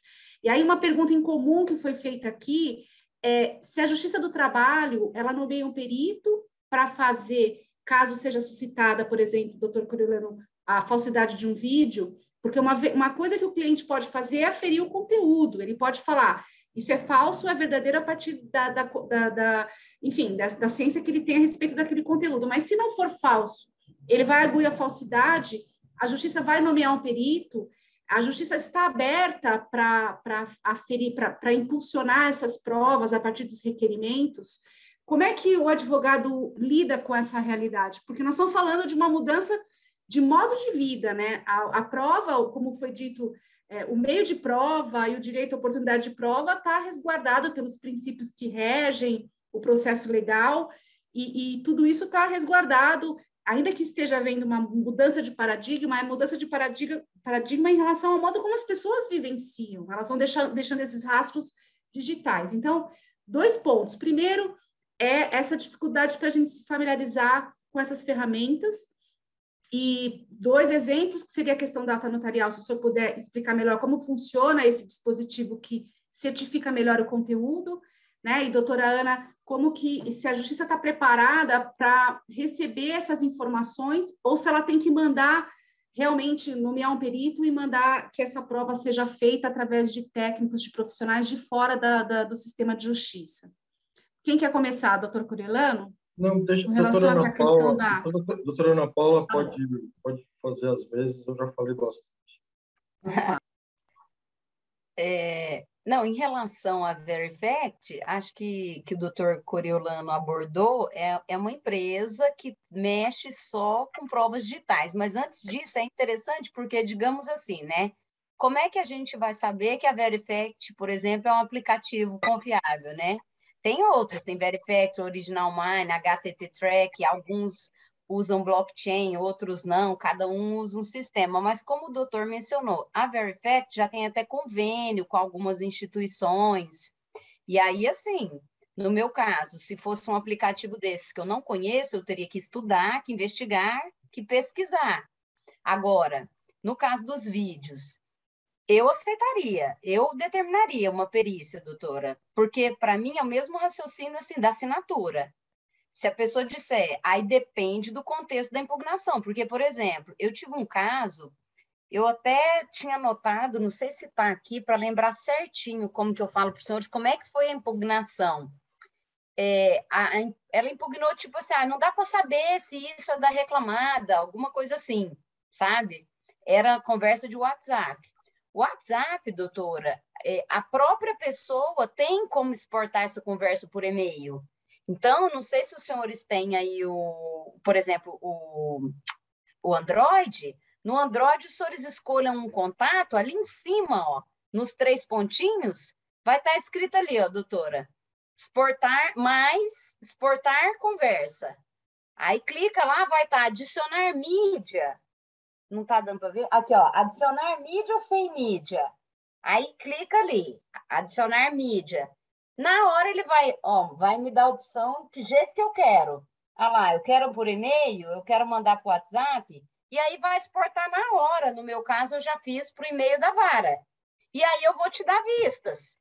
Aí seu cliente vai ver, mas aqui, ó, ele apagou uma parte da conversa. Aí, nesse caso, por exemplo, ele também pode exportar o que está no dele.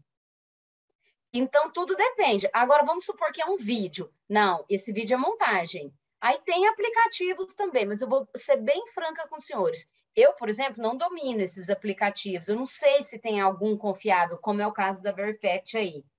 Então, eu teria que estudar.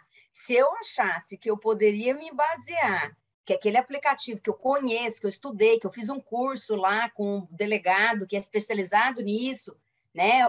Aí eu não faria perícia, mas supondo, no meu caso hoje, não conheço um aplicativo assim que eu tenha certeza absoluta que verifica ali a falsidade. Primeiro eu ia tentar esse caminho, até porque ele é o menos custoso. Uma perícia é muito cara na área de informática. O segundo caminho, doutora, eu acho que o judiciário teria sim que fazer a perícia, porque como é que o juiz vai saber, né? Se a parte fez a impugnação, se a gente não tem o conhecimento técnico tem que ser atestada a prova por um técnico. O que o doutor Coriolano nos fala aí dos deepfakes, doutor, né? A palavra que o senhor estava tentando lembrar. Obrigado, doutora Ana Paula. Deepfakes são justamente essas imagens que são criadas, cenas de sexo, cenas que, na verdade, não ocorreram de fato, mas elas têm um ar de autenticidade muito grande e só uma perícia que vai dizer se aquele vídeo é falso ou verdadeiro. Da mesma forma que a Justiça do Trabalho tem o seu corpo de peritos que são cadastrados para a perícia contábil, para insalubridade, e dentre outros, a Justiça do Trabalho também terá que se valer dos peritos digitais. Houve um vazamento de uma empresa, ela fez o cálculo, ela gastaria não sei quantos R$ 1.000 para fazer a ata notarial desse vazamento, etc. Ela preferiu fazer essa notarial com o meu escritório. Nós, uma equipe, certificou todos esses documentos. Nós, como advogados, demos fé, o perito deu fé, o nosso perito particular, demonstrou a metodologia toda que foi utilizada, etc. O processo foi aceito como prova.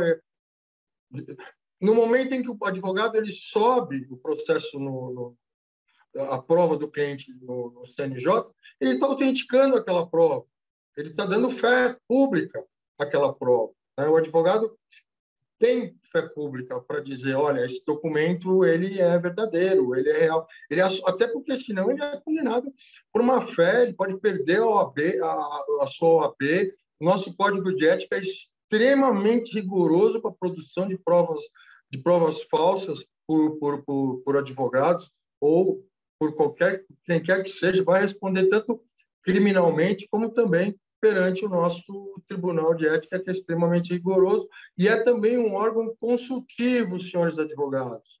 O Tribunal de Ética ele não está ali só para punir. Por favor, liguem para o Tribunal de Ética, tirem suas dúvidas, estamos lá sempre à disposição. Eu faço parte da 6ª Câmara Recursal, fico à disposição de todos para tirar dúvidas sobre a ética disciplinar, etc. Então, doutora Luciana, doutora Ana Paula, a prova digital ela vai ser cada vez mais importante. O Verifact, se não é confiável para a doutora Ana Paula, ele não deve ser utilizado. A doutora Ana Paula, exatamente, ela tem que primeiro estudar o aplicativo, saber se ele é referenciado, quem que referenciou esse aplicativo, como eu utilizo, ela vai aprender a utilizar o aplicativo para saber como ele funciona. Ele tem uma licença grátis, ele tem uma licença paga. Se vocês entrarem no site do CNJ, eu escrevi um artigo para uma revista britânica. A revista britânica estava fazendo uma pesquisa sobre as nossas atas notariais no CNJ. Então, eu tirei algumas informações lá e disse, os cartórios, em 2017, eles faturaram 17 bilhões em atas notariais. E, assim, agora está em torno de 23 bilhões de reais arrecadados pelos cartórios em atas notariais.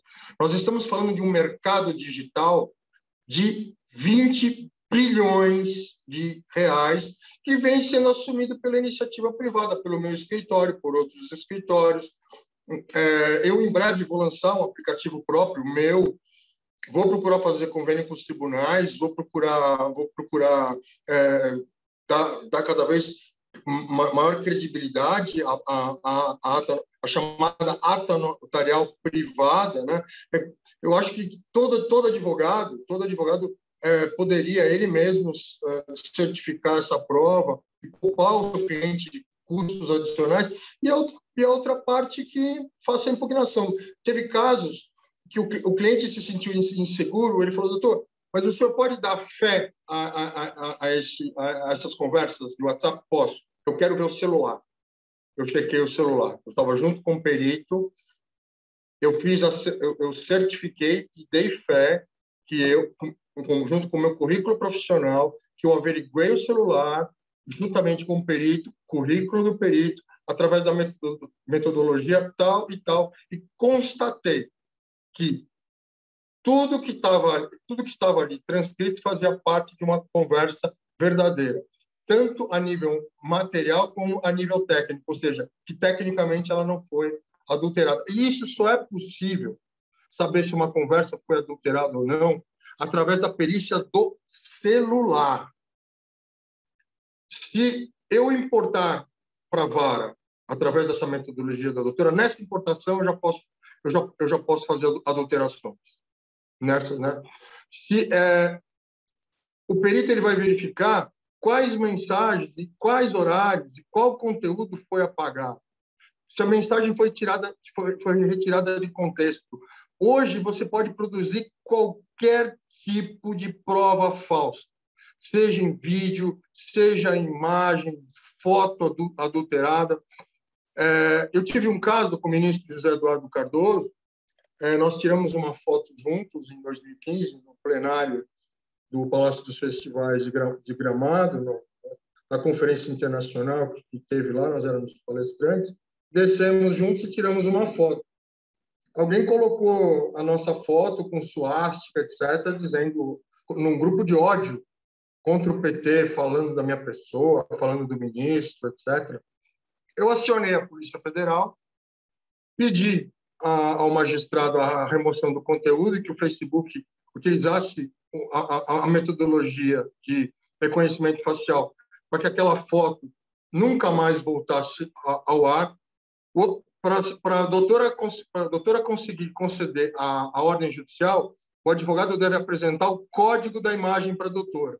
E quando a doutora der a ordem judicial, determino que o Facebook retire essa imagem com esse código da internet.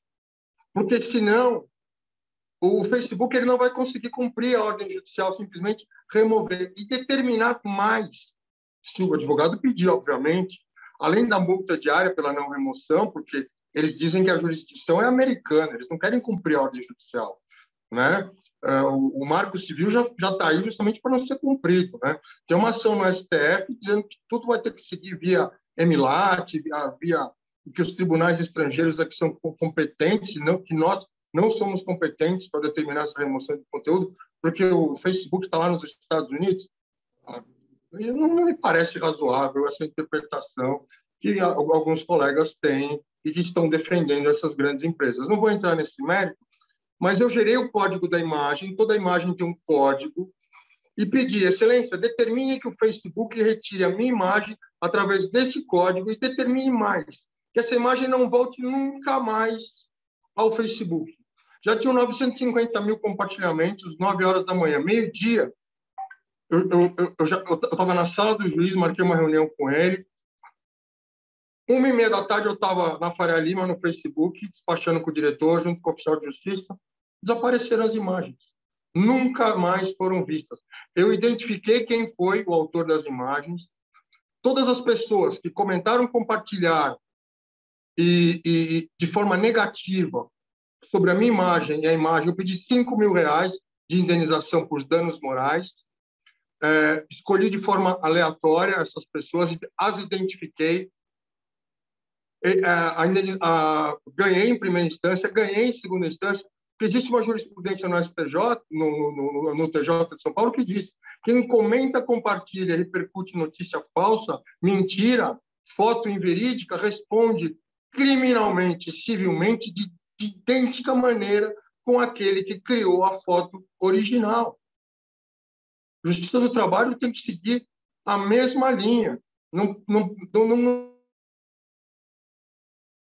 tem outra forma. Nós não podemos deixar que se destrua a imagem das pessoas. O princípio da dignidade da pessoa humana é um super princípio, sim, porque ele está no artigo 1º da Constituição Federal, ele é pedra fundamental do Estado, do nascimento do Estado de Direito brasileiro. Ele não está lá no artigo 5º, que me desculpem os demais constitucionalistas, eu sei que eu sou corrente vencida nessa questão, mas sim, ele pode ser usado como regra de aplicabilidade imediata para a preservação da honra da imagem em qualquer circunstância. Basta que o juiz fundamente no artigo 1º e exista, de fato, o ilícito ocorrendo, para que se retire, para que se preserve a honra das pessoas. Como disse a doutora Luciana, a doutora Ana Paula, está sendo jogada no lixo. Todo dia uma notícia falsa. Todo dia, como disse o Diego, uma notícia fake.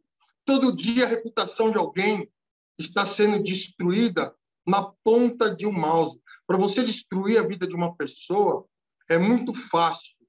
Então, nós, como sociedade, Ministério Público, Judiciário, Advocacia, nós temos que estar alertas e não podemos deixar que destruam a imagem pública de juízes, promotores. Não teve aquela promotora que estava lá?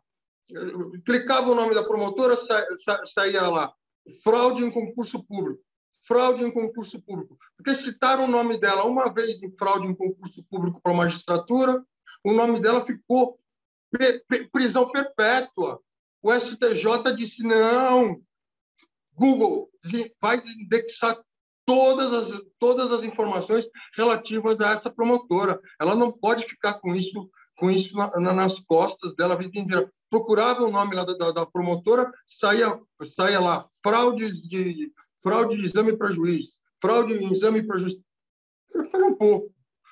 E a internet, o blockchain, vem com esse risco enorme de causar penas, danos e estragos perpétuos. Depois que a mentira foi compartilhada centenas de vezes, não adianta mais. Eu conheço muitas pessoas que tiveram as suas reputações destruídas com mentiras inventadas na internet. A era da fake news, a era da pós-verdade. Infelizmente, nós estamos vivendo tempos muito perigosos em que qualquer pessoa pode criar uma notícia falsa sobre uma pessoa muito bem criada e destruir da noite para o dia a reputação de uma pessoa, de uma empresa. Importantes ponderações e avaliações do Dr. Coriolano. Aqui, só retomando aqui uma das perguntas, porque muito se falou indo lá em impugnação. Uma colega pergunta aqui, né? Basta o advogado falar que impugna os prints ou precisa ser mais específico? Mais recente até, acho que todos devem saber do julgamento do STJ, né? Que não reconhecia a validade dos prints de conversas do WhatsApp, né? Queria que a doutora Ana Paula pudesse falar, porque aqui ele pergunta, tudo bem, eu vou impugnar, mas eu preciso ser específico. Então, como é que se informa? Por exemplo, o colega tinha mencionado ali no chat, até nessa exportação das conversas, né? E o doutor Coriolano colocou que poderia, nesse caso, também ser tal. Como fazer, né, essa impugnação? Eu vou dar até uma sugestão aqui, pragmática. Façam um teste, escolha um contato, depois aqui, na hora que tiver tempo, exporta para o seu e-mail, para ver que jeito que aparece. Muita coisa para abordar, poderia até ter trazido aqui. Eu tenho, no curso, eu ponho certinho, assim, como é que vem, como é que é quando apaga, como é que o WhatsApp informa. Mas, assim, vamos deixar a técnica para lá, vamos pensar como uma prova qualquer. Eu tenho aqui um diálogo, né? Quando exporta, é um print, não vamos nem falar quando exporta, eu tenho aqui um print. E aí a pessoa, claro, vai depender, né? Se é um print ali de 3 dias de conversa, você não vai lembrar de todos os detalhes, mas assim, geralmente é uma questão pontual. Um exemplo recorrente, que pediu demissão, que não queria pedir a demissão, queria fazer um acordo para sair, ou o contrário, ou uma ofensa. Sempre vai ser uma coisa pontual, né? Sempre não. Geralmente, né? Então, por exemplo, a pessoa juntou o print, a outra, é só eu impugnar? Mas espera aí, impugnar o quê? Impugnar porque aquele número não é seu? Impugnar porque o aparelho não estava com você? Ele era corporativo, outra pessoa pode ter mandado a mensagem em seu lugar? Impugnar porque era o WhatsApp web e você saiu para ir no banheiro, alguém usou sua máquina? Então, assim, impugnar porque ele não juntou a integralidade da conversa. Então, acho que tudo vai depender de cada caso, porque, vamos supor, esse caso, por exemplo, que o rapaz exportou, era um pedido de vínculo de uma empresa, não sei se era uma construtora, acho que era uma construtora, ele era engenheiro, fazia projetos, e o local era um cowork, então era difícil para ele comprovar, porque alegavam que ele estava lá no cowork, não era essa discussão. E aí eu falei, o senhor exportaria, tinha vários prints no processo, e eles alegavam acho que não estava completo. Eu falei, então o senhor exporta? O senhor se importa? Porque sempre, doutores, eu não faço esse tipo, é muito raro, assim, eu procuro tentar ter o consentimento ali. Acho que o doutor está com probleminha de conexão. Tem um aplicativo que Já testa estou por aqui, eu velocidade. já. Voltou. Aí. Não, eu saí do Então, celular e então. consegui voltar. E aí, doutores, imagina, nesse caso, na hora, eu falei, senhor, exporta, doutor, eu exporto agora, assim, agora, ao vivo, rápido, assim, tocou. Então, assim, o máximo que ele pode ter feito, ele é apagado uma coisinha, mas está sendo gravado, ele não titubeou, ele não fez um gesto, assim, de apavoramento, nada. Então, aí, o que resta para a parte contrária? E eu perguntei para a parte contrária, o senhor quer exportar as do senhor? Não. Falou um não seco, assim. Aí eu também não posso, como magistrada, presumir, porque vai que ele não quer exportar porque ele acabou falando alguma coisa, sei lá, não sei, né? Então, eu acho que tudo depende, doutores, né? Tudo depende. Não dá para a gente ter uma resposta padrão para tudo. Agora, tem que tomar muito cuidado, porque, assim, eu sempre falo para as partes, né? Aqui, eu vou ficando informal, o evento é gravado, né? Não posso falar tudo, mas às vezes eu falo, eu vou tomar um café para os senhores conversarem aí. Por exemplo, quando eles estão discutindo salário por fora. Eu vou lá tomar um café. Porque se o senhor fez, o senhor vai ter que recolher isso, pode dar apropriação indébita. Eu não quero saber se o senhor pagou, não, mas talvez o senhor faz um acordo e resolve, né? Um exemplo. Então, doutores, a responsabilidade com que alega, porque se você falar que aquela mensagem que você não mandou, e depois eu vou oficiar para o WhatsApp com os seus dados de registro, eu vou saber se você mandou. Então, tudo vai depender da sua alegação. Por exemplo, eu nunca mandei essa mensagem para ele. É uma impugnação. Nunca mandou? Dá para constatar. Ou, não, eu mandei, mas não foi bem assim. Então, tudo depende, não é verdade, doutores? Depende do conteúdo aí. Olha, a gente precisava fazer uma outra live, viu, Luciana? Eu acho que esse bate-papo, a finalidade dele é mais assim, abrir os nossos olhos para tudo que está mudando e propiciar. Eu acho que agora nós, ao nos depararmos com uma questão fática que precisa ser revelada ali como através de algum dos meios de prova, nós temos que ampliar o leque de opções, né? Nós hoje temos que ter um olhar muito atento a esse dinamismo todo que a tecnologia trouxe. Por exemplo, como é que eu faço para trazer essa questão da geolocalização para substituir controle formal de jornada, né? Porque nós temos um modelo ainda analógico de controle formal de jornada escrito, que com a pandemia colocou todos em casa, e hoje nós temos uma dificuldade enorme para migrar para esse modelo formal, esse volume de informações de intensidade do labor, né? Claro, já tem muitas ferramentas tecnológicas que estão trazendo soluções para essa sistemática, mas, por exemplo, não adianta uma empresa que se insere naquele modelo de empregador que obrigatoriamente tem que exibir o modelo formal de jornada, querer de antemão substituir esse modelo formal de jornada pela geolocalização. Eu acredito que a justiça ainda relute um pouco para migrar automaticamente para essa nova modalidade de prova. Até porque imagina cruzar todos os dados para um período um pouco mais longo, né, doutora Ana Paula? Eu acho que aí seria inviável, né?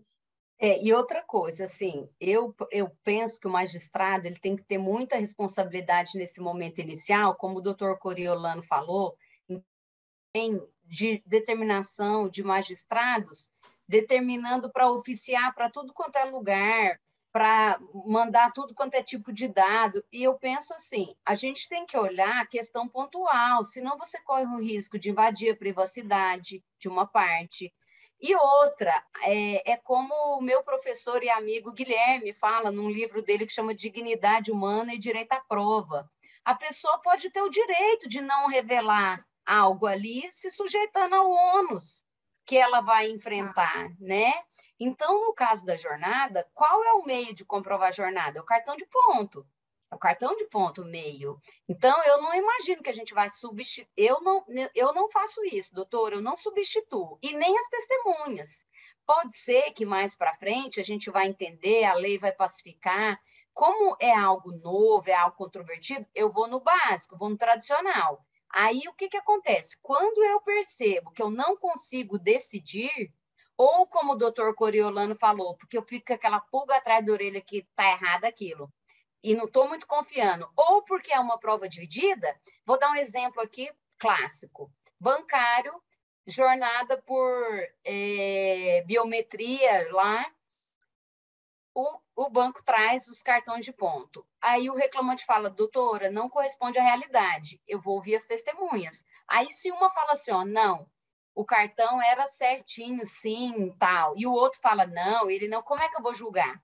Aí eu vou pelo ônus, que o reclamante não desincumbiu de desconstituir?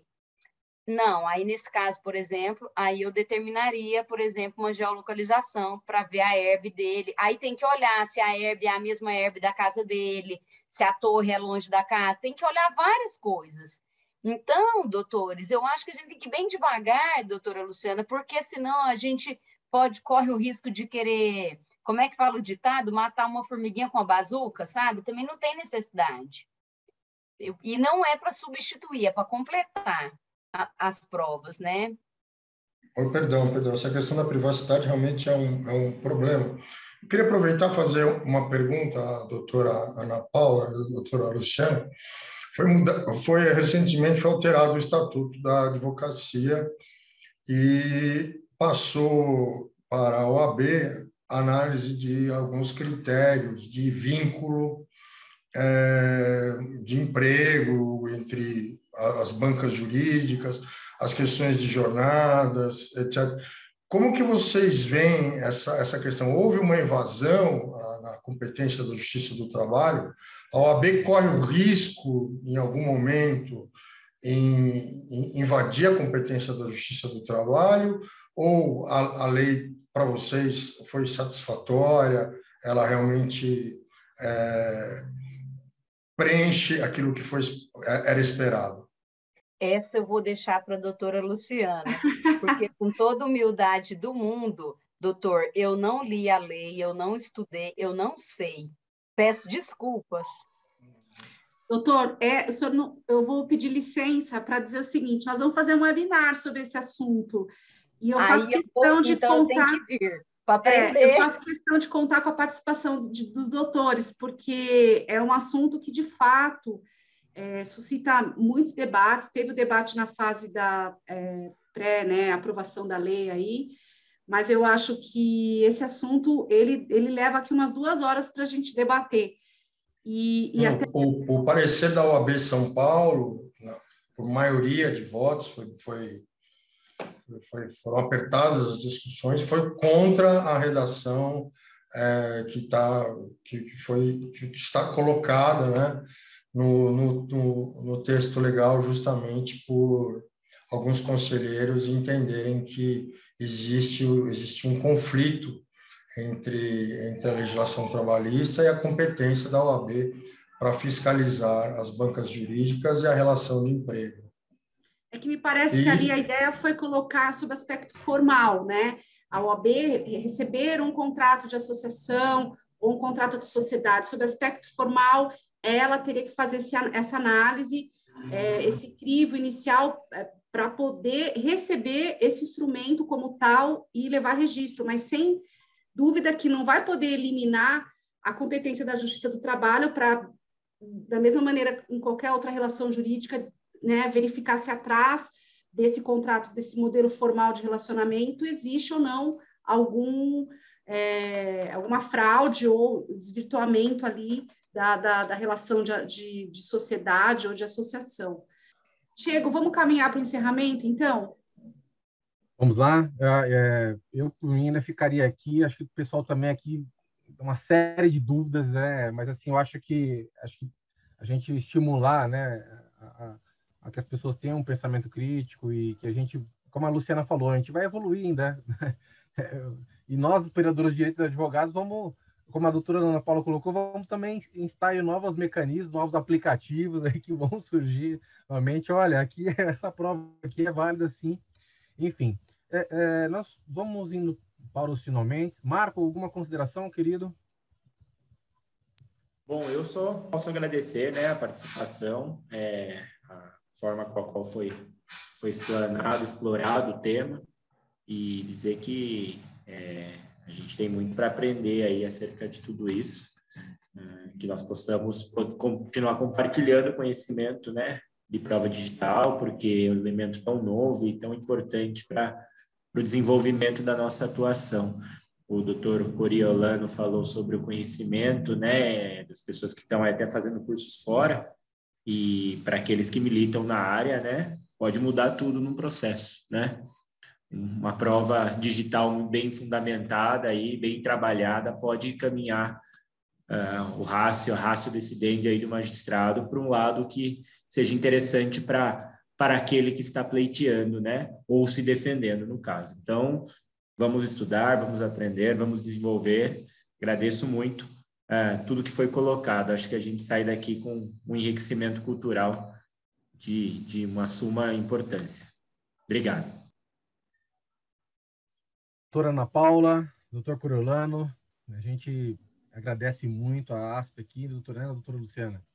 E também, em nome também dos conselheiros, também trabalhistas da ASP, doutor Ricardo Guimarães, doutores, me ajuda, Luciana, agora me deu eu queria aproveitar, se Elaine me permitirem, Beltrão, eu gostaria de fazer uma homenagem à Justiça do Trabalho, e principalmente uma homenagem às juízas, a doutora Ana Paula, a doutora Luciana, e também na pessoa da Leila, minha esposa. Eu acompanho o trabalho de vocês. Eu acho que a mulher, ela é uma profissional do direito muito melhor do que o homem, muito mais preparada na atualidade.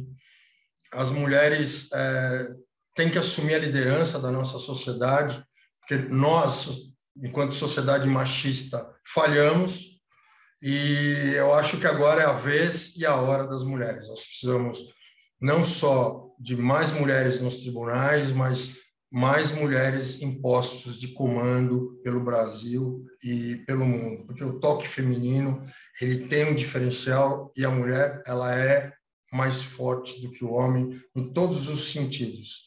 Eu poderia enumerar aqui diversos, mas o homem, por uma questão física, né, e cultural antiga, não se deu conta disso. No momento que o homem se der conta da força de uma mulher, esse mundo vai se tornar um mundo muito melhor. E tenho escrito sobre isso bastante.